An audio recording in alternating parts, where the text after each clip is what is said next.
Now we are going to see units.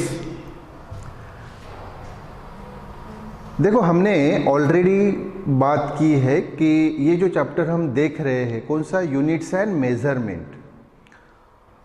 तो हमने measurement का पार्ट देखा। अब यूनिट्स क्या होते हैं, तो क्वेश्चन यही रेज होता है कि भाई what do you mean by unit. देखिए हमने बहुत सारी फिजिकल क्वांटिटीज देखी है।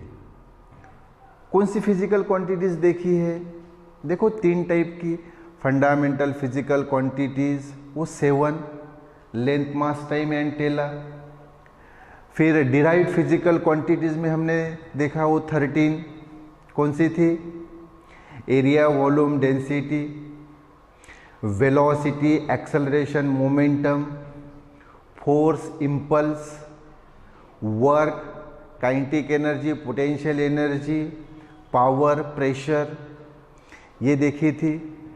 और फिर सप्लीमेंट्री फिजिकल क्वांटिटीज 2 ही होती है, plane angle and solid angle. Yes, तो ये जो फिजिकल क्वांटिटीज है इनके अपने यूनिट्स होते हैं। जैसे फंडामेंटल फिजिकल क्वांटिटीज में लेंथ का मीटर, मास का केजी, टाइम का सेकंड, टेम्परेचर का केल्विन। ओके, यस, हाँ। तो फिजिकल क्वांटिटीज को जो यूनिट होते हैं अब हमें उनको मेजर करना है। तो यूनिट यानी क्या? फिर फिजिकल क्वांटिटी के मेजरमेंट के लिए जो हम एक स्टैंडर्ड यूज करते हैं, that standard is called as unit.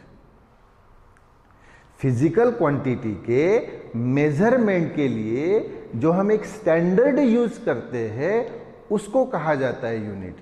जैसे लेंथ मेजर करने के लिए हमने कौन सा स्टैंडर्ड यूज किया? मीटर। मास मेजर करने के लिए कौन सा स्टैंडर्ड यूज किया? किलोग्राम। टाइम मेजर करने के लिए कौन सा स्टैंडर्ड यूज किया? सेकंड। यस, तो फिर क्या डेफिनेशन हुई? डेफिनेशन क्या हुई? The standard use for the measurement of physical quantity is called as unit. तो अगेन डेफिनेशन, द स्टैंडर्ड, वो standard use for the measurement of physical quantity, physical quantity के measurement के लिए जो हमने स्टैंडर्ड यूज किया उसको इज कॉल्ड यूनिट। अब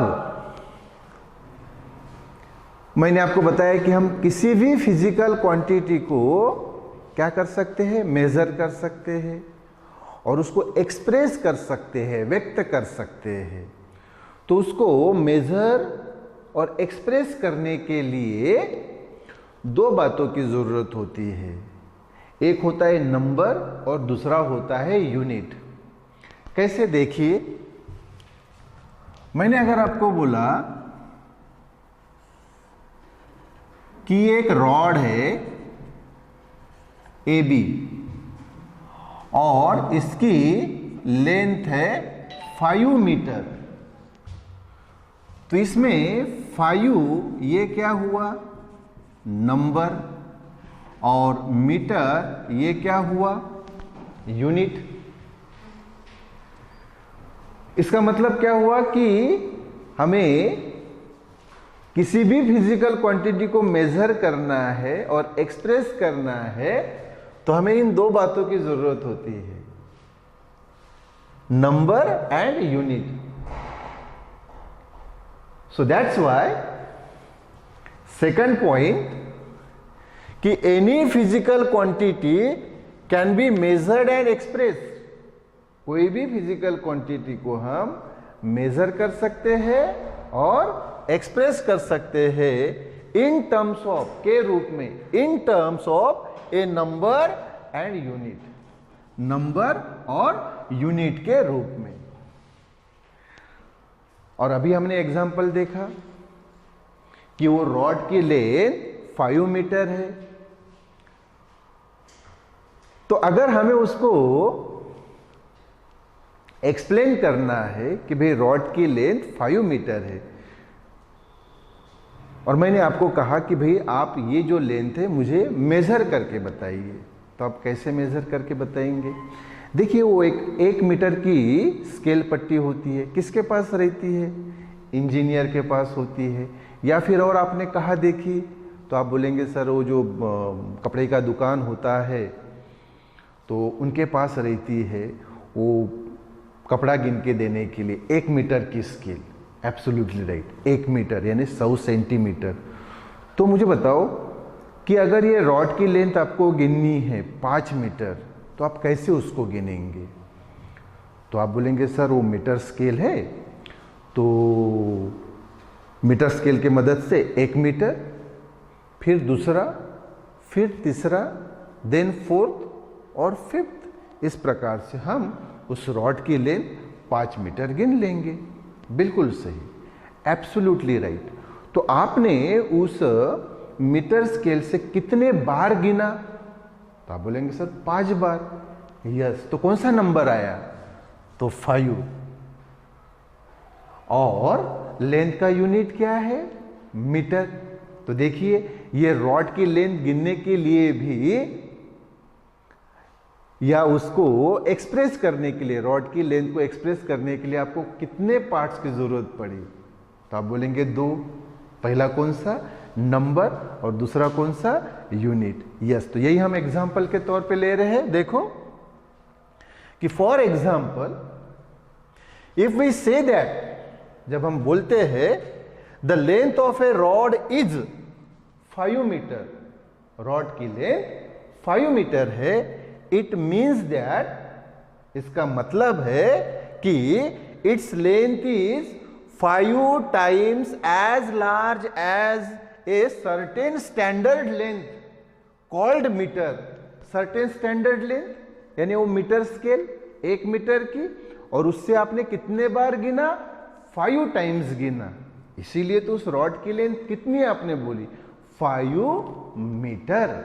यस, तो अल्टीमेटली फिर यूनिट क्या हुआ कि किसी भी फिजिकल क्वांटिटी को मेजर करने के लिए जो एक स्टैंडर्ड होता है, उस स्टैंडर्ड को बोला जाता है उस फिजिकल सिस्टम का यूनिट। और एक्सप्रेस करने के लिए फिजिकल क्वांटिटी को या फिजिकल क्वांटिटी को मेजर करने के लिए हमें कितने बातों की जरूरत पड़ती है? 2 बातों की। एक तो नंबर और दूसरा यूनिट। Number and unit. अब सामने की बात आती है कि ये जो यूनिट है, तो ये गुड यूनिट होने के लिए इसकी कौन सी प्रॉपर्टीज होनी चाहिए, उसके गुणधर्म वैशिष्ट क्या होने चाहिए? यानी a good unit should have which properties, कौन सी प्रॉपर्टीज, कौन से गुणधर्म, कौन से वैशिष्ट उसमें होने चाहिए? तो उनमें ये जो 4 प्रॉपर्टीज है ये होनी चाहिए। कौन सी प्रॉपर्टीज? सबसे पहली, it should be easily available, वो इजीली अवेलेबल होनी चाहिए। वेरी सिंपल, देखो ये इजीली अवेलेबल होती है। जैसे मैंने आपको बोला कि वो 1 मीटर की स्केल पट्टी इजीली अवेलेबल होती है, आप मार्केट में जाएंगे तो आपको इजीली मिलेगी। मास का यूनिट क्या बताया हमने? केजी। तो जो वेट्स होते हैं 1 KG, 2 KG, 5 KG, 10 KG, 20 KG, वो भी मार्केट में आपको इजीली अवेलेबल हो जाएंगे। टाइम के लिए आपको मालूम है हमारी रिस्ट वॉच या वॉल वॉच, वो भी मार्केट में इजीली अवेलेबल है। टेम्परेचर के लिए केल्विन, तो वो भी टेम्परेचर मेजर करने के लिए थर्मोमीटर इजीली अवेलेबल होता है। फिर इलेक्ट्रिक करंट गिनना है तो करंट गिनने के लिए इंस्ट्रूमेंट होता है एमीटर, तो वो भी इजीली अवेलेबल होता है मार्केट में। वोल्टेज गिनना है तो वोल्ट मीटर होता है, वो भी मार्केट में इजीली अवेलेबल होता है। प्रेशर गिनना है तो बैरोमीटर होता है, वो भी आपको इजीली अवेलेबल होता है। कहने का तात्पर्य ये है कि ये जो यूनिट्स है, इनके मेजरमेंट के लिए जो भी हमें जो प्रिस्क्राइब उसके मटेरियल्स बनाए हैं वो कैसे है, इजीली अवेलेबल है, इजीली अवेलेबल है। और मैं यूनिट्स की बात कर रहा हूं तो एसआई यूनिट्स की बात कर रहा हूं, जिसके बारे में हमने पहले ऑलरेडी देखा है कि ये कैसी सिस्टम है, एक इंटरनेशनल सिस्टम है जो पूरे वर्ल्ड वाइड एक ही होती है। सो हम जो मेजर कर रहे हैं लेंथ, मास, टाइम, टेम्परेचर, तो इनको मेजर करने के लिए जो भी इंस्ट्रूमेंट्स होते हैं वो हमें इजीली अवेलेबल हो जाते। तो यूनिट की पहली प्रॉपर्टी यानी गुणधर्म क्या होना चाहिए कि it should be easily available. फिर हम दूसरे इस पे आते हैं कि it should be invariable, invariable होना चाहिए। इनवेरिएबल यानी चेंज न होने वाला, चेंज न होने वाला। इनवेरिएबल यानी should not change with space and time. Space, space यानी डिस्टेंस, तो ये भी मैंने ऑलरेडी आपको बताया कि जैसे अगर लेंथ हम इंडिया में मीटर में गिन रहे हैं, वो मीटर स्केल 1 मीटर की अभी बताया इंजीनियर और कपड़े वाले के पास होती है।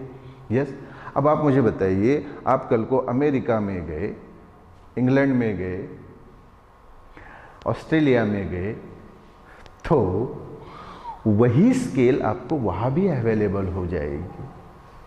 तो स्पेस यानी डिस्टेंस, आप इंडिया में, कल को आप अमेरिका में गए, कहीं दूसरे शहर में गए, कहीं भी गए, तो वहां भी आपको वो स्केल इजीली अवेलेबल हो जाएगी। या मास के लिए जो 1 kg, 2 kg, 5 kg जो वेट है वो तो वहां भी इजीली अवेलेबल हो जाएगा। तो स्पेस यानी डिस्टेंस का कोई असर हुआ उसके ऊपर नहीं। और टाइम, आज हम लेंथ मीटर में गिन रहे हैं, ओके, और कल भी मीटर में ही गिनेंगे, 2 साल के बाद तब भी मीटर में ही गिनेंगे, 5 साल के बाद तब भी मीटर में गिनेंगे। तो टाइम के अकॉर्डिंग भी वो क्या नहीं हो रही है, चेंज नहीं हो रही है। तो ना तो स्पेस यानी डिस्टेंस वाइज चेंज हो रही है, ना ही टाइम वाइज चेंज हो रही है। मतलब कैसी है, इनवेरिएबल है। इनवेरिएबल यानी चेंज न होने वाली। So second point, it should be invariable. Third, it should be universally accepted. Of course universally accepted यानी पूरे वर्ल्ड ने उसको एक्सेप्ट करना चाहिए। तो ये तो हम पहले ही देख चुके हैं कि ये जो एसआई सिस्टम है और उसके जो यूनिट्स है, ये पूरे वर्ल्ड ने उसको एक्सेप्ट किए हैं, वर्ल्ड के हर कंट्री ने एक्सेप्ट किए हैं, एक ही है। जो मैंने ऑलरेडी आपको बताया कि लेंथ आप इंडिया में मीटर में गिन रहे हैं, तो अमेरिका में भी तो मीटर में ही गिना जाता है, ऑस्ट्रेलिया में भी तो मीटर में ही गिना जाता है, रशिया में भी तो मीटर में ही गिना जाता है। तो कैसी होनी चाहिए, यूनिवर्सली एक्सेप्टेड। यूनिट कैसा होना चाहिए, यूनिवर्सली एक्सेप्टेड। तो it should be universally accepted. और फोर्थ इज इंपॉर्टेंट, थोड़ा ध्यान दीजिए, it should be reproducible and not perishable. Reproducible, हाँ, यूनिट रिप्रोड्यूसिबल होना चाहिए। इसका मतलब क्या कि वो जो, जैसे मैंने आपको बताया कि 1 मीटर स्केल, 1 मीटर स्केल एक टेंटेटिवली इतनी, ओके, 1 मीटर स्केल।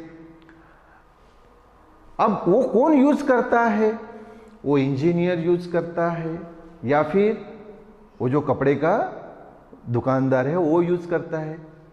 लेकिन आप मुझे बताइए, आप स्कूल कॉलेज में जा रहे हैं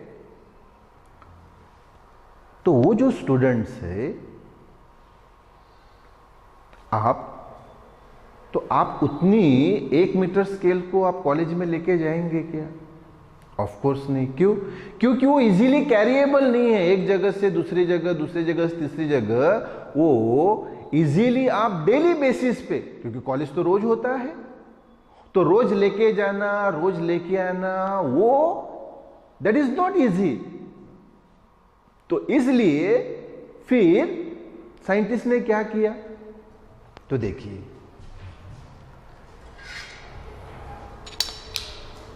ये बनाई स्केल। अच्छा ये देखो, ये स्केल है 30 सेंटीमीटर की, 30 सेंटीमीटर। अब ये आप इजीली लेके जा सकते हैं, ऐसे जेब में भी रख के लेके जा सकते हैं। वो 1 मीटर वाली नहीं लेके जा सकते थे, ये तो लेके जा सकते हैं ना। वो 1 मीटर, 1 मीटर यानी 100 सेंटीमीटर। 1 मीटर यानी 100 सेंटीमीटर, उसको नहीं लेके जा सकते थे। भाई इसको तो लेके जा सकते हैं ना, इसको तो जेब में रख के आप लेके जा सकते हैं। तो वो 100 सेंटीमीटर वो आपके लिए as a student easily carriable नहीं थी, तो साइंटिस्ट ने क्या किया, आपके हिसाब से 30 सेंटीमीटर की बनाई। ओके। अच्छा कंपोस्ट बॉक्स होता है, उसमें ये नहीं आती, तो और छोटी बनाई। देखो ये 15 सेंटीमीटर की बनाई। ये तो कंपोस्ट बॉक्स में आती है, मतलब और छोटी बना दी। अब आप देखिए 1 मीटर को उन्होंने रिप्रोड्यूस किया छोटे इसमें 30 सेंटीमीटर, 15 सेंटीमीटर में। अच्छा अब मान लीजिए आपको एक ऐसा बड़ा प्लॉट है या रोड है और उसकी लेंथ गिननी है। चलो मान लो 50 मीटर उस प्लॉट की लेंथ है और वो गिननी है, तो फिर आप क्या करेंगे? वो जो रॉड हमने गिना, रॉड की लेंथ 5 मीटर, सर 1 2 फिर 3 4 5 ऐसे गिनेंगे क्या? 1 2 3 50 तक? तो आप बोलेंगे सर नहीं। हाँ, तो फिर साइंटिस्ट ने क्या किया, साइंटिस्ट ने उसी 1 मीटर लेंथ के आधार पे टेप बनाए। 50 मीटर का टेप, 100 मीटर का टेप, मतलब उस 1 मीटर को और उन्होंने बढ़ा कर दिया 50 मीटर, 100 मीटर, 200 मीटर। यस, मतलब वो क्या है, रिप्रोड्यूसिबल है। आप चाहे वो 1 मीटर से और कुछ बड़ा बना लीजिए, 50 मीटर, 100 मीटर का टेप, या छोटा बना लीजिए 30 सेंटीमीटर या 15 सेंटीमीटर। तो यूनिट कैसा होना चाहिए, रिप्रोड्यूसिबल और नॉट पेरिशेबल। पेरिशेबल यानी खत्म होने वाला, तो वही ये खत्म कैसे होगा? ये जो मीटर है, मीटर स्केल, ये 30 सेंटीमीटर, ये 15 सेंटीमीटर, ये जो है ये तो खत्म नहीं होगा। ये बेकार हुई तो हम दूसरा यूज कर सकते, ये हुई तो और दूसरी बना सकते हैं। तो यूनिट कैसा नहीं है, पेरिशेबल भी नहीं है और रिप्रोड्यूसिबल है। सो क्या हुआ point, it should be reproducible and not perishable. तो आप सम अप कीजिए और वो चारों पॉइंट्स मुझे बताइए, क्या होना चाहिए यूनिट ने? इजीली अवेलेबल, मैंने बताया मार्केट में इजीली मिल जाता है। दूसरा इनवेरिएबल, यानी स्पेस और टाइम के अनुसार चेंज नहीं होना चाहिए, बिल्कुल। और तीसरा यूनिवर्सली एक्सेप्टेड होना चाहिए, पूरे वर्ल्ड ने एक्सेप्ट किया हुआ तो ऑलरेडी है। और रिप्रोड्यूसिबल और नॉट पेरिशेबल होना चाहिए। यस, तो ये हुआ यूनिट।